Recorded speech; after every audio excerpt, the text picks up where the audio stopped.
Hi, I am Becky Meagher, and welcome to Transitions, Body, Mind, and Spirit.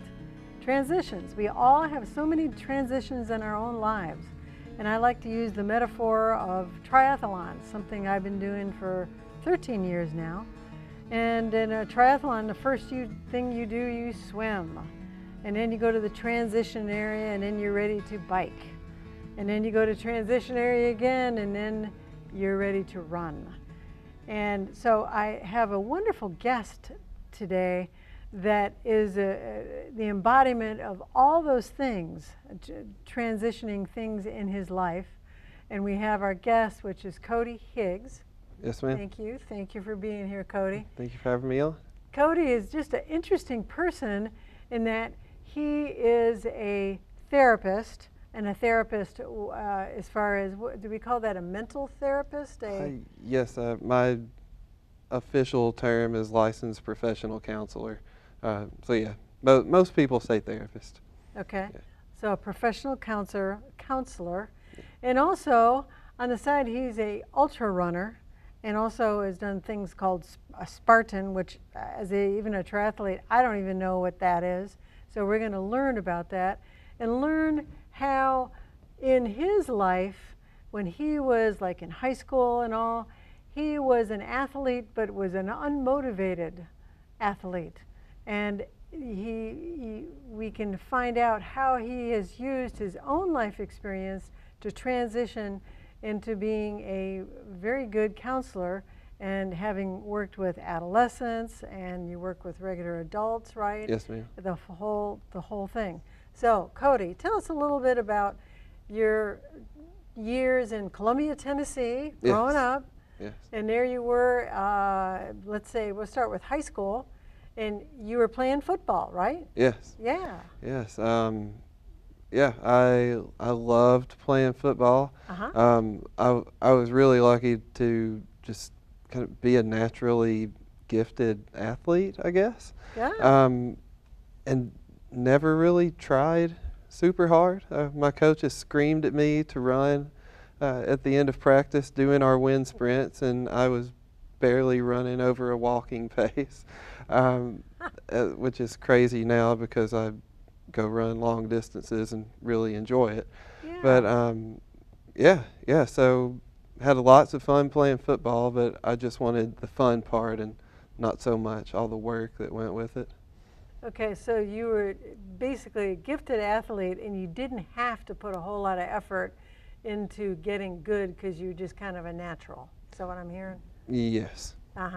Okay, and when I'm trying to get the psychology of when a coach is yelling at you saying, "Come on," where you kind of have an attitude about, well, I'm not going to do that. Oh yeah, you know, as a teenager, when you're getting yelled at by an adult, that's the ultimate time to be able to have that power struggle.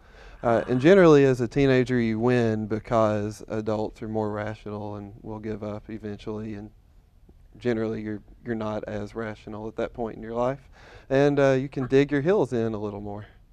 Okay, so you dug your heels in and All the way in. all the way. And was there a little anger issues maybe going on too? Yeah, yeah, yes. Okay. I played really aggressive football, and wasn't allowed to finish every game that I ever started. And why was that? I well, I just got thrown out of some, personal fouls in other games. I got a little too wrapped up in it. So it was really, I had a tough time channeling my frustrations into a way that were really going to work for me in a football game. So the great thing about running is there's really nobody that you would think about running into on purpose. So it's a little easier to challenge, to channel that into something useful. Right. So let's kind of fast forward. You have this athletic ability, and then you decided to go to college, right? Right. And then did you all of a sudden say, oh, I want to be a counselor, or how did you morph into that? Yeah, so when I was 16 with a terrible attitude and making my coaches yell at me, I decided I wanted to be a counselor. Um, Wow, why? well, I think I figured out, you know, that I was that I was having some mood stuff and Mm-hmm. not dealing with it well, and I had some folks that helped me with that, and I thought, I think I can do this. And I like people my age right now. Surely I'll like people my age when I get older.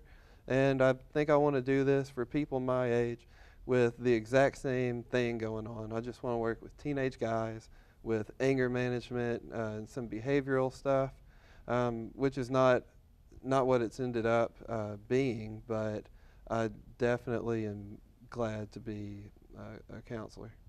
Wow.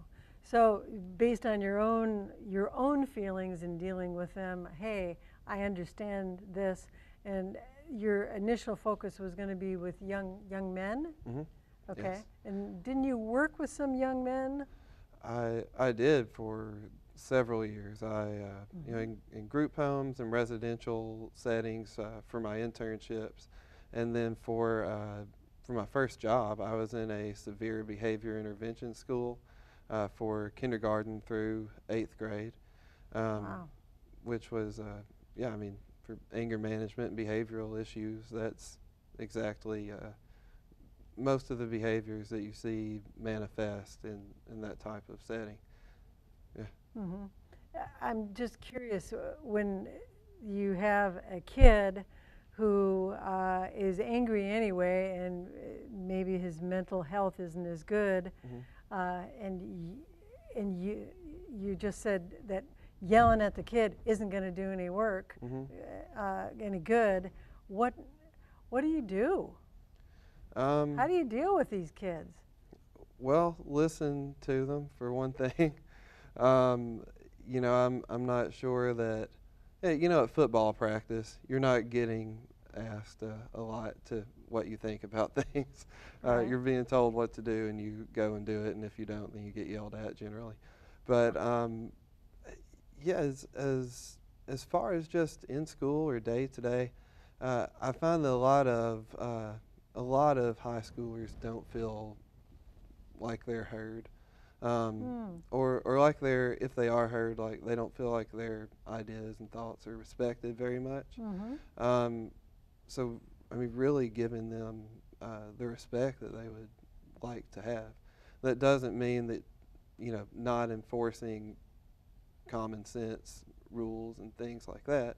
But yeah, I mean, it's important that they feel like you're listening to them and understanding them. And that's a great thing about being a counselor. You're not put in the position that you are a disciplinarian or that you're grading papers or anything like that. You're able to listen more, just kind of as a non-judgmental place. Mm-hmm. Mm-hmm. Wow. So this is what your life's work has become, and the focus now is not necessarily just with adolescents. Right. And what is the focus now? I probably my main age group is 15 to 25 years old. Okay. And I have some folks a little older than that, up to about my age. I'm 33. Mm-hmm. So yeah, that's the probably that 20-year age range from 15 to 35.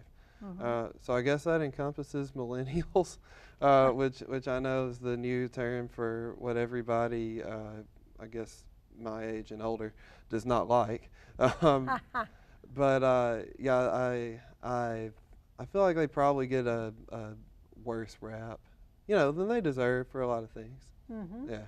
Mm-hmm. Yeah. And do like parents of a 15-year-old sign them up, and you got to see this guy, you got to see Cody, and we want you to shape up. Is that kind of what happens? And then they're kind of dumped on you, and you're like, okay. Sometimes, yes. Yeah, so sometimes. And in that case, I may not be the best option. and I may have colleagues who are now more suited to deal with strictly behavioral things.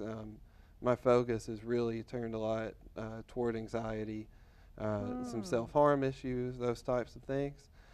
But with those, a lot of times come a lot of frustrating behaviors and things that can look just like anger.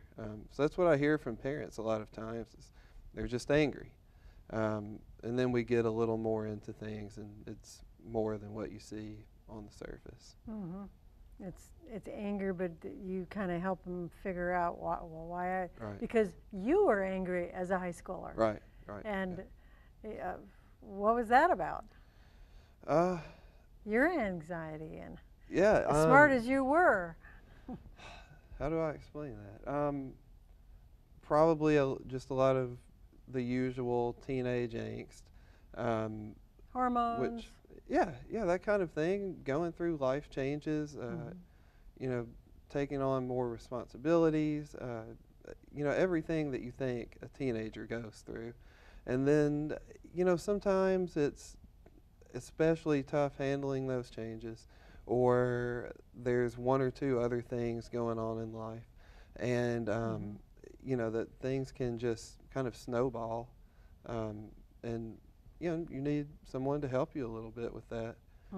The really neat thing that I have is a lot of teenagers are asking, I have parents call and say, my son or my daughter asked me to get counseling.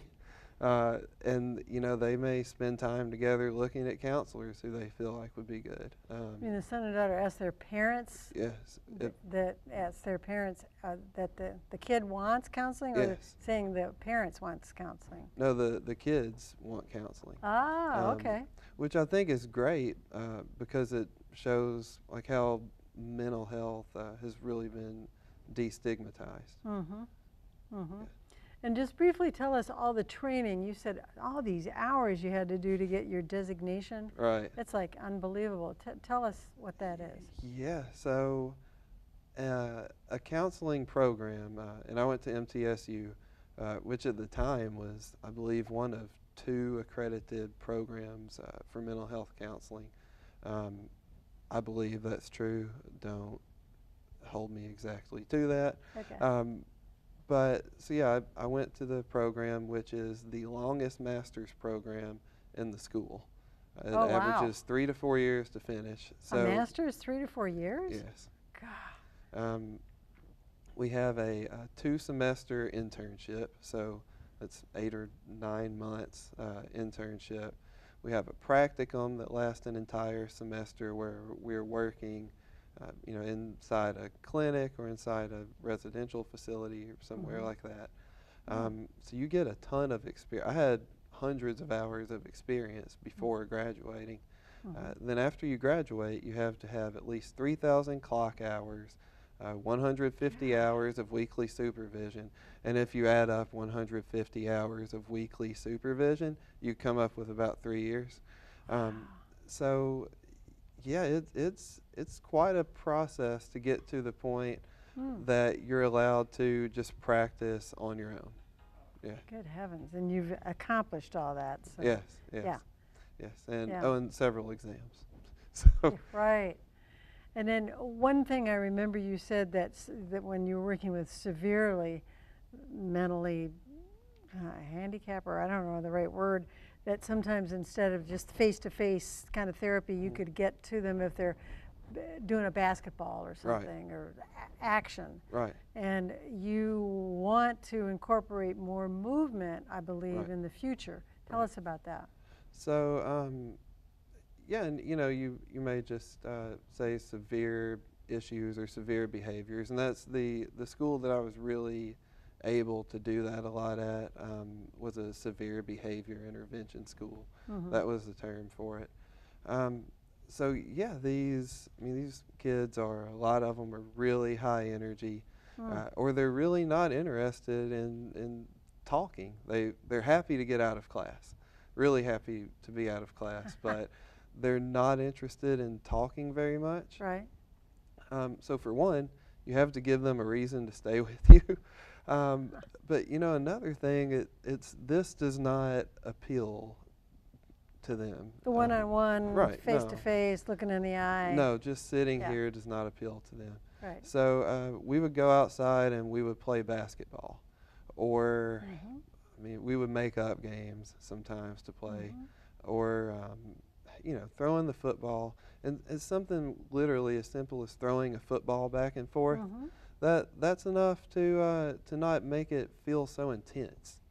You're Mm. you're really, you know, kind of expelling some energy Mhm. and not having to completely let that go, you know, via your language. Mhm. And I'm a really big believer that mental health and physical health, you know, they are not like this.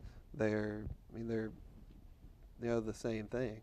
Mhm. So a lot of, and for instance, you know, I work a lot with anxiety right now.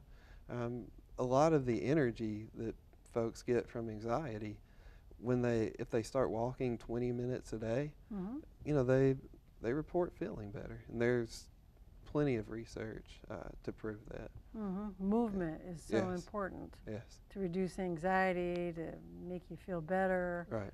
Yeah. Right. Yeah, Yeah. and we're not talking an ultra marathon. We're literally talking walking 20 minutes. Right. Yeah.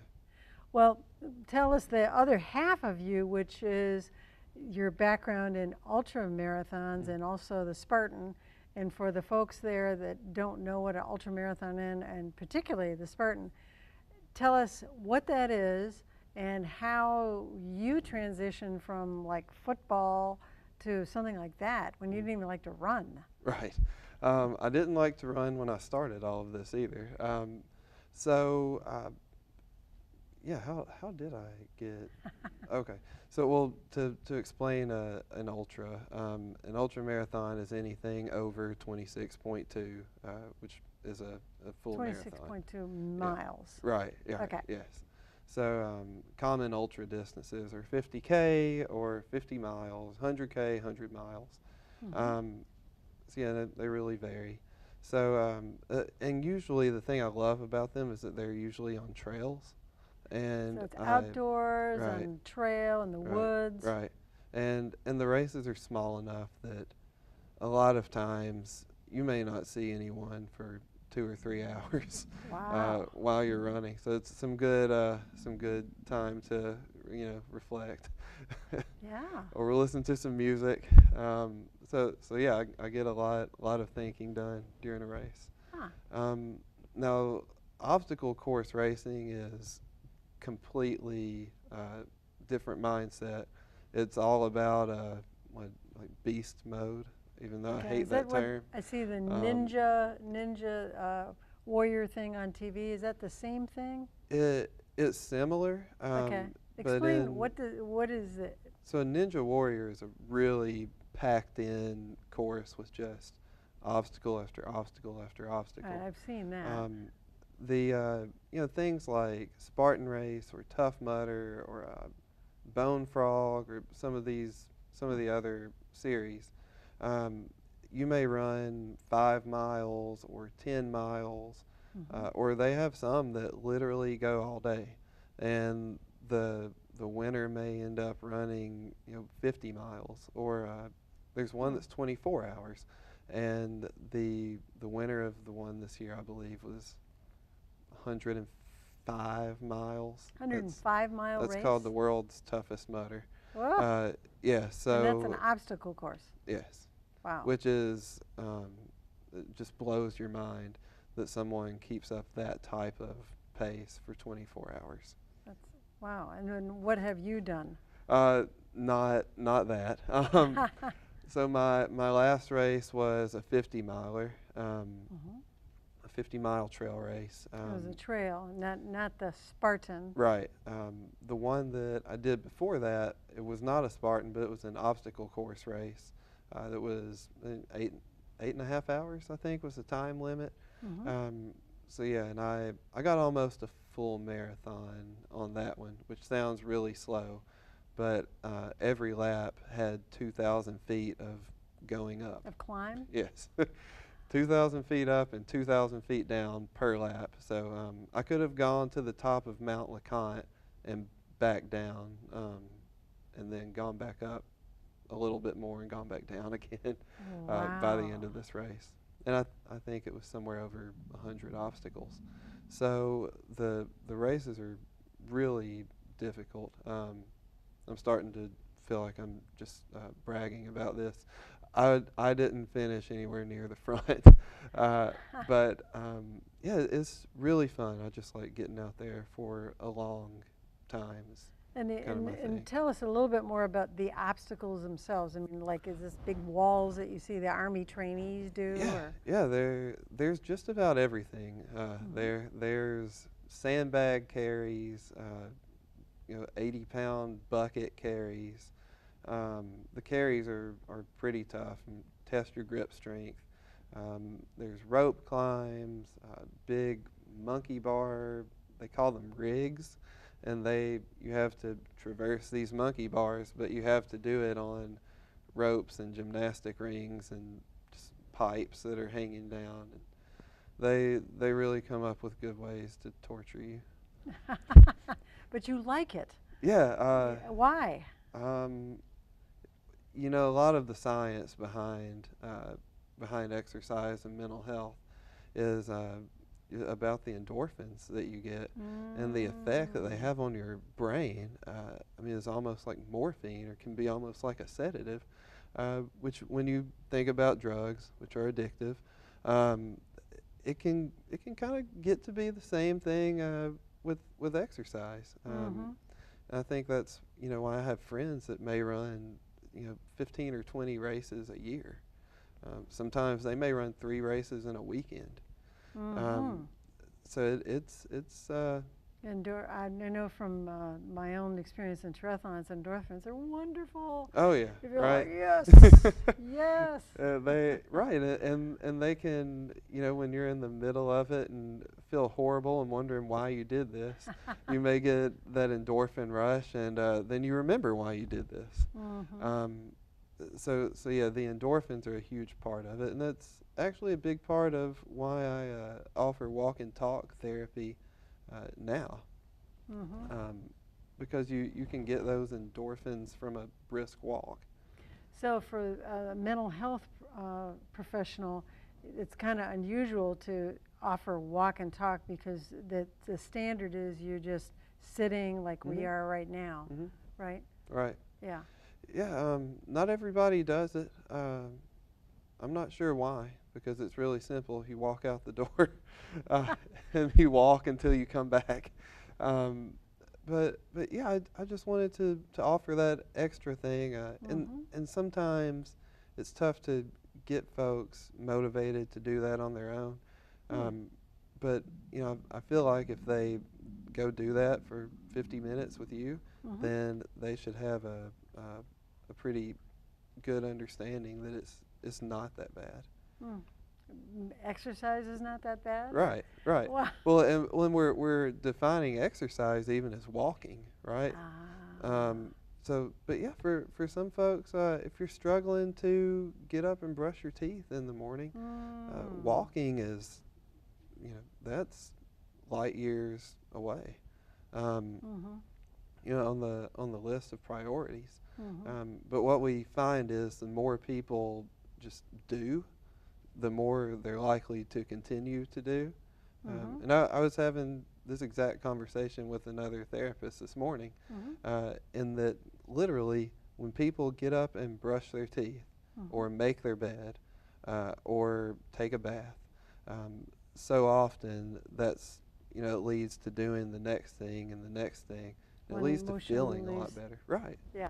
Right. And we're talking, a lot about, kind of depressive symptoms there, but depression and anxiety are so closely related a lot of the time that in the new diagnostic manual, there's a diagnosis that's it's depressive disorder with anxious distress is what they call it. With what distress? With anxious distress. Anxious distress. Yes.